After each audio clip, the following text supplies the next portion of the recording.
قل هل يستوي الذين يعلمون والذين لا يعلمون.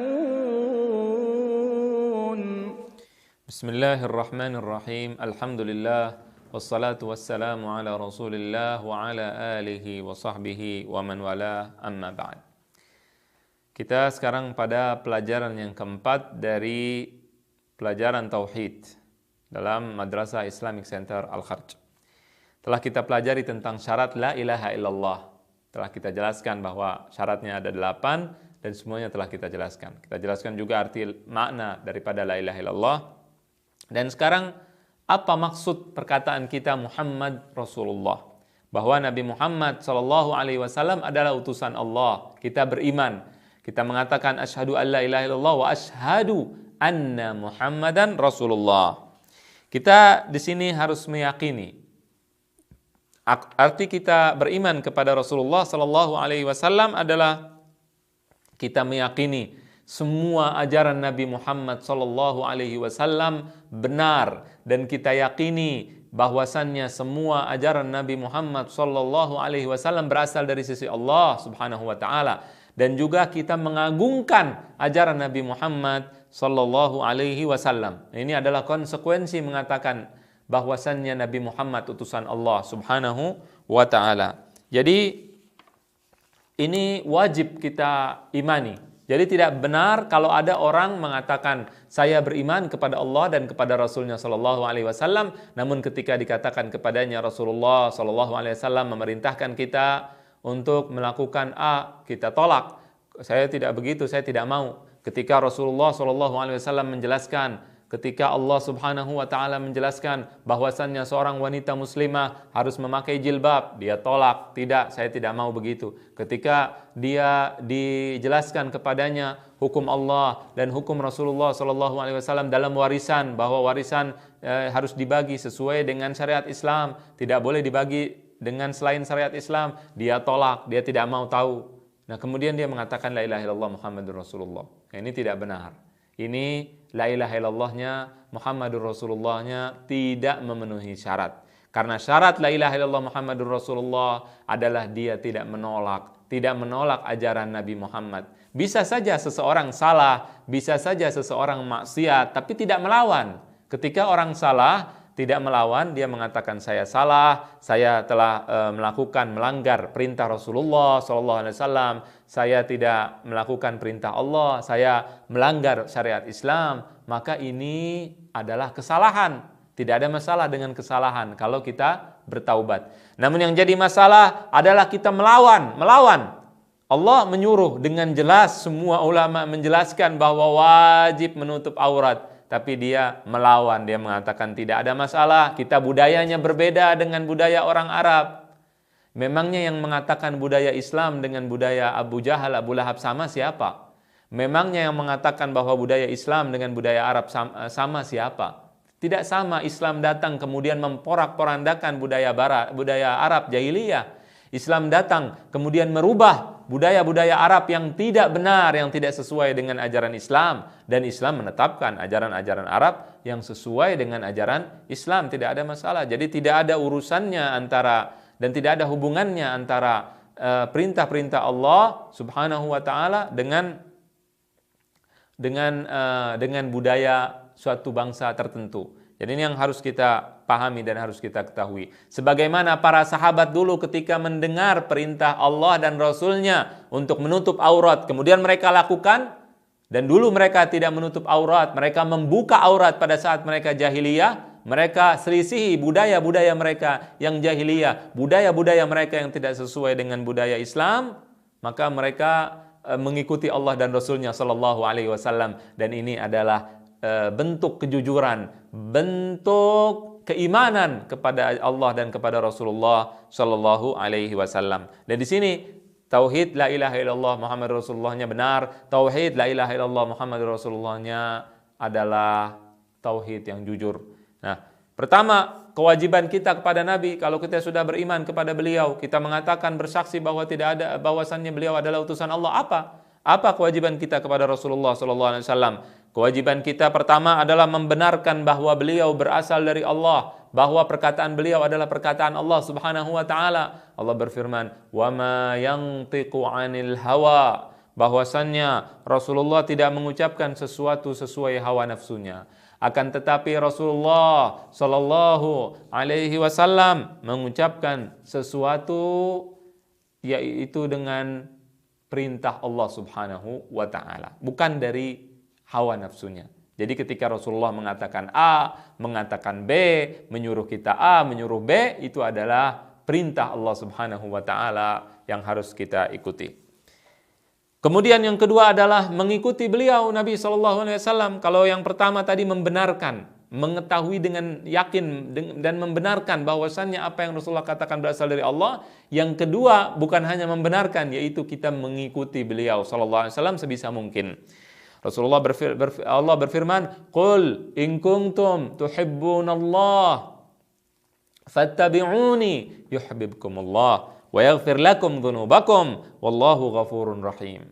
Allah mengatakan, katakanlah jika kalian mencintai Allah, maka ikutilah aku, maka Allah akan mencintai kalian dan akan mengampuni dosa-dosa kalian, dan Allah Maha Pengampun lagi Maha Penyayang.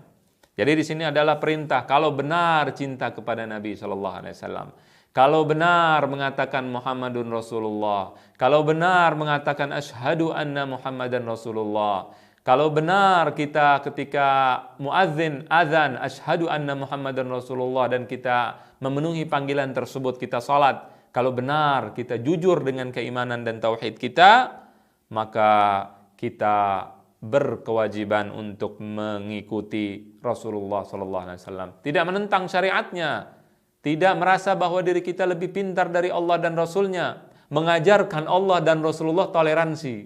Bukannya kita ikuti ajaran Allah dalam toleransi, tapi kita mengajarkan Allah dan Rasulnya SAW toleransi. Menolak syariat Islam, menolak syariat yang dibawa oleh Nabi Muhammad SAW. Hukum Islam yang tidak boleh ditolak sebenarnya.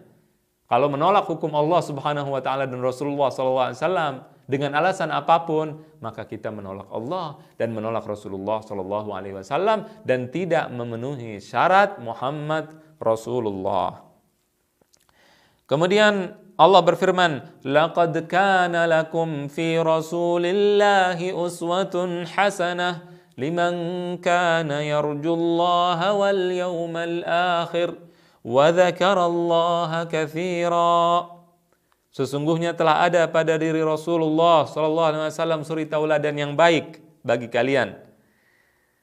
Bagi siapa? Bagi orang-orang yang mengharapkan kehidupan akhirat dan juga mengingat Allah, banyak mengingat Allah. Jadi orang-orang yang menjadikan Nabi Muhammad SAW sebagai uswah, sebagai tauladannya adalah orang yang tahu bahwa dia setelah kematian akan dibangkitkan. Adapun orang-orang yang kurang yakin, maka dia tidak akan mengikuti Nabi Muhammad SAW. Dia tidak akan ikuti syariat Islam. Dia tidak akan ikuti syariat Nabi Muhammad. Yang akan dia ikuti adalah syariat gitu aja kok repot. Dia akan ikuti syariat kita budayanya berbeda dengan budaya Arab. Dia akan ikuti syariat kita harus toleransi dalam keyakinan. Ya, dalam Islam tidak ada istilah toleransi di dalam keyakinan, dan di dalam Islam adanya toleransi di dalam perbuatan, bukan keyakinan. Keyakinan tidak ada toleransi. Kita harus menjelaskan yang salah adalah salah tanpa toleran, dan di dalam perbuatan yang ingin kesesatan, yang memilih kesesatan tidak boleh kita ganggu. Jadi kita tidak boleh membom misalkan gereja orang Kristen. Kenapa? Karena dia berbeda, tidak boleh kita lakukan. Namun kita tidak boleh membenarkan juga bahwa mereka berada di dalam kebenaran, kita semua sama, tidak boleh seperti itu, ya. Jadi orang-orang yang akan beriman kepada Allah dan Rasulnya adalah orang-orang yang beriman kepada hari akhir, beriman bahwa setelah kematian akan ada yaumul ba'ats, akan ada hari kebangkitan nanti. Kalau tidak beriman, maka dia tidak akan peduli dengan ajaran Allah dan Rasulullah sallallahu alaihi wasallam. Kemudian juga syarat yang ketiga adalah wajib mencintai Nabi sallallahu alaihi wasallam. Rasulullah bersabda, la yu'minu ahadukum hatta akuna ahabba ilaihi min walidihi wa waladihi wan nasi ajma'in. Rawahul Bukhari. Rasulullah SAW mengatakan, tidak akan sempurna iman salah seorang di antara kalian sehingga aku lebih dicintai daripada ayahnya, daripada anaknya, daripada semua orang yang ada di muka bumi ini, baik yang sekarang ataupun yang dulu. Tidak membandingkan Nabi dengan orang lain sama sekali. Siapapun orangnya, tidak mungkin dia bandingkan Nabi dengan orang yang lain. Kita ketahui bahwasannya sekarang orang banyak yang tidak mencintai Nabi Shallallahu Alaihi Wasallam dengan hatinya. Dia cuma mengatakan asyhadu alla ilaha illallah asyhadu anna muhammadar rasulullah sallallahu alaihi wasallam, tapi pada prakteknya dia lebih mencintai sukunya dari Nabi sallallahu alaihi wasallam, dia lebih mencintai negaranya dari Nabi sallallahu alaihi wasallam, dia lebih mencintai keluarganya dari Nabi sallallahu alaihi wasallam, dia lebih mencintai jabatannya dari Nabi sallallahu alaihi wasallam, dia lebih mencintai hartanya, kepentingannya dari Nabi Shallallahu Alaihi Wasallam. Kenapa? Karena dia tidak tahu siapa Nabi. Dia tidak pernah baca sirah Nabi. Dia tidak pernah mendengar sirah Rasulullah Shallallahu Alaihi Wasallam. Dia tidak mempelajari sirah Nabi Shallallahu Alaihi Wasallam. Bagaimana dia bisa mencintai Nabi Shallallahu Alaihi Wasallam?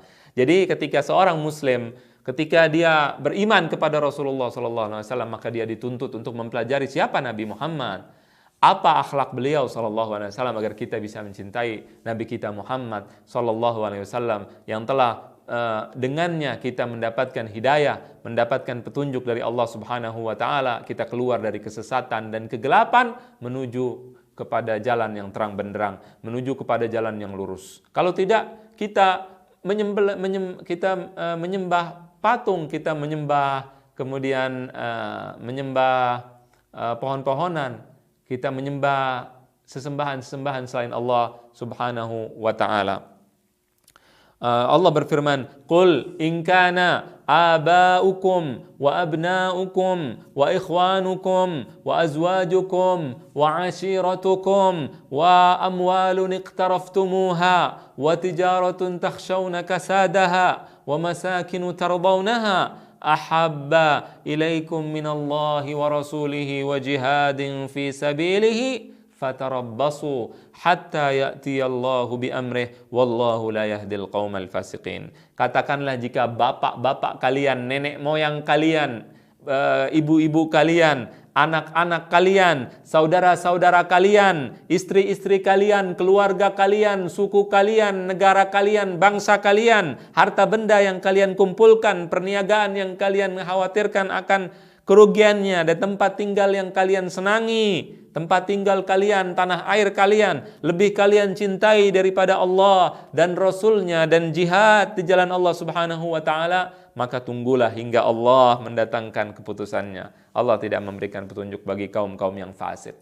Jadi orang yang mengatakan atau yang membandingkan kecintaannya dengan kecintaan nenek moyangnya, budayanya, sukunya, tanah airnya, kemudian keluarganya dan sebagainya, kemudian dia bandingkan dengan kecintaan terhadap Allah dan Rasulnya dan syariat Islam dan syariat Nabi Muhammad SAW, maka orang ini adalah orang fasik. Ini adalah orang fasik sesuai dengan ayat Al-Quran Al-Karim. Jadi kita tidak boleh mencintai seseorang atau mencintai sesuatu lebih dari Allah dan Rasulnya. Dan tidak ada pertentangan. Kalau kita mencintai Allah, kita akan mencintai orang tua kita. Kita akan mencintai tanah air kita. Kita akan mencintai suku kita. Kita akan mencintai semuanya. Kenapa? Karena Allah menyuruh kita untuk mencintai mereka. Tidak ada pertentangan. Yang jadi masalah ketika kita menjadikan cinta kita kepada selain Allah dijadikan seperti cinta kita kepada Nabi Muhammad atau di atasnya. Sehingga kita berani menolak ajaran Allah dan berani menolak ajaran Rasulullah Sallallahu Alaihi Wasallam. Kenapa? Alasannya apa? Karena kita cinta kepada hal-hal yang tadi saya sebutkan, yang merupakan hal-hal yang bukan hal-hal yang lain daripada Allah dan daripada Rasulnya Sallallahu Alaihi Wasallam. Jadi ini adalah yang ketiga. Kemudian yang keempat adalah beribadah kepada Allah dengan yang beliau syariatkan. Allah berfirman, "Wa ma yantiqu 'anil hawa, man 'amila 'amalan laisa 'alaihi amruna fahuwa rad." Barang siapa yang mengerjakan suatu amalan yang tidak ada tuntunannya dari kami, maka ia tertolak. Dan Rasulullah juga tidak berbicara kecuali wahyu. Apa yang Rasulullah katakan adalah kebenaran karena berasal dari Allah Subhanahu wa taala. Man yuti'ir rasula faqad ata'a Allah. Barang siapa yang menyembah Rasul maka dia telah taat kepada Allah. Barang siapa yang mentaati Rasulullah maka dia telah taat kepada Allah. Dan barang siapa yang berpaling, fama arsalnaka 'alaihim hafidha, maka kami tidak mengutusmu sebagai penjaga bagi mereka. Jadi Rasulullah bukan penjaga kita. Rasulullah hanyalah memberikan nasihat kepada kita. Kalau ingin selamat dunia akhirat, ikuti Allah dan ikuti Rasulnya Sallallahu Alaihi Wasallam. Dan wajib mengikuti ajaran Allah. Tidak boleh menggantinya dengan ajaran apapun. Tidak boleh kurang ajar kepada Nabi Muhammad Sallallahu Alaihi Wasallam. Rasulullah mengatakan A, kita tidak katakan B. Bagi Rasulullah, kata Rasulullah haram, kita bilang halal. Zina haram, kita bilang kalau suka sama suka tidak ada masalah. Ini bid'ah. Ini adalah perbuatan bid'ah yang tertolak. Ini adalah perbuatan bid'ah, pelakunya sesat. Pelakunya di neraka sudah pasti kalau dia membolehkan apa yang Rasulullah dan Allah Subhanahu wa taala larang. Maka dia pelakunya ini adalah orang yang melakukan bid'ah. Ya, bid'ah di sini yang dimaksud di sini adalah bid'ah yang mengerjakan suatu amalan tidak ada tuntunannya sama sekali, baik dari asalnya ataupun dari cabangnya, tidak ada tuntutan sama sekali. Ini yang dimaksud dalam bid'ah di sini. Maka ketika tidak ada tuntunan sama sekali dari Allah dan Rasulnya SAW, kita buat tuntunan sendiri, kita bikin undang-undang sendiri, kita bikin hal-hal yang berbeda dengan ajaran Allah dan Rasul SAW, bikin aurat terbuka tidak ada masalah, yang penting sopan menurut budaya kita, itu ngarang-ngarang sendiri, itu bid'ah namanya. Ya, itu adalah bid'ah-bid'ah yang dilarang. Kemudian juga yang berikutnya adalah menjauhi dari menyakiti Nabi SAW. Wa minhum alladzina yu'dzuna an-nabi. Di antara mereka ada orang-orang yang menyakiti Rasulullah, mengatakan naudzubillah, dia mengatakan Nabi ingusan, kurang ajar kepada Nabi SAW. Nabi SAW dikatakan dakwahnya sama seperti dakwah orang-orang yang sesat. Ya, karena sama-sama ditolak seperti dakwah Lia Eden misalkan. Ada salah seorang liberal mengatakan seperti itu. Ini menyakiti Rasulullah SAW. Kurang ajar. Dia tahu dari mana Nabi SAW ingusan. Dia tahu dari mana bahwasannya dakwah Nabi sama seperti dakwah orang sesat. Tidak sama tentunya. Jangan menyamakan Nabi dengan orang biasa. Kalau menyamakan sesuatu itu harus pakai akal, harus pakai otak, tidak boleh sembarangan. Ya, kalau kita hanya sekedar menyamakan begitu saja, tiap ada persamaan kita samakan, maka kita bisa menyamakan semua manusia dengan binatang. Kenapa? Karena binatang makan dan kita juga makan, manusia makan. Apakah kita mengatakan manusia sama dengan binatang karena sama-sama makan? Bisakah dia akan menerima kalau kita katakan bahwa nenek moyangnya sama dengan binatang karena sama-sama makan? Tidak tentunya. Itu bukan persamaan yang bisa di situ kita ambil persamaannya. Berbeda tentunya ketika ingin menyamakan Rasulullah SAW dengan orang sesat karena sama-sama ditolak dakwahnya misalkan. Itu adalah cara pemikiran orang-orang yang bodoh. Kemudian yang berikutnya, ketika kita beriman kepada Allah dan Rasulullah SAW, pada saat beriman kepada Rasulullah kita memperbanyak salawat kepadanya. Allah berfirman, innallaha wa malaikatahu yusalluna 'alan nabi ya ayyuhalladzina amanu sallu 'alaihi wa sallimu taslima. Ciri-ciri orang mencintai Nabi SAW adalah banyak bersolawat kepada beliau. Kita harus memiliki waktu untuk membaca sirah Nabi, mengenal keluarga Nabi, hafal nama Nabi Muhammad SAW, hafal nama-nama keluarga beliau, hafal nama ibunya, istri-istrinya, dan juga sebagian sahabat-sahabatnya. Kita harus mengetahui siapa Rasulullah SAW agar kita mencintai beliau SAW dan juga memperbanyak salawat kepada Nabi kita SAW. Dan pahala salawat sangatlah besar. Rasulullah bersabda, man shalla alayya salatan sallallahu biha ashran. Barang siapa yang salawat kepadaku sekali, maka Allah akan salawat kepadanya 10 kali. Allahumma salli wa sallim wa barik wa an'im ala sayyidina wa habibina wa syafi'ina wa qurrati uyunina Muhammad ibn Abdullah wa ala alihi wa sahbihi ajma'in. Demikianlah, mudah-mudahan bisa difahami dengan baik apa yang saya katakan tadi. Allahu a'lam wa sallallahu wasallam ala nabiyina Muhammad. Wassalamualaikum warahmatullahi wabarakatuh. قل هل يستوي الذين يعلمون والذين لا يعلمون